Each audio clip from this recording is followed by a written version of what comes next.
si Joshua, bata pa lang, tinuruan namin siya ng business abilities, business skills. So, nung 8 years old siya, nahilig siya sa mga Beyblade. Nangongolekta yan ng mga Beyblade, yung mga rare talagang hinahanap niya.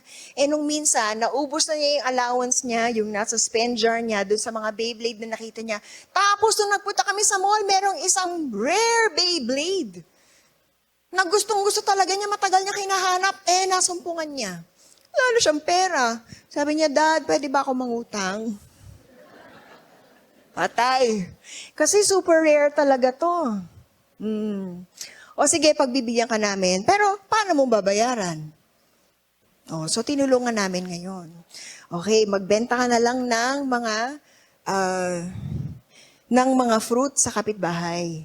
Noon kasi, pre-pandemic, meron kaming tubo cane juice. Nabalitaan niyo ba yung tubo cane juice? Sugar cane juice, kiosk siya sa mga mall. Meron kami sa Metro Supermarket, sa Festival Mall, sa Alabang Town Center. Tapos, dun sa business na yon, minimix namin yung sugar cane juice with other fruits. Lemon, mango, etc.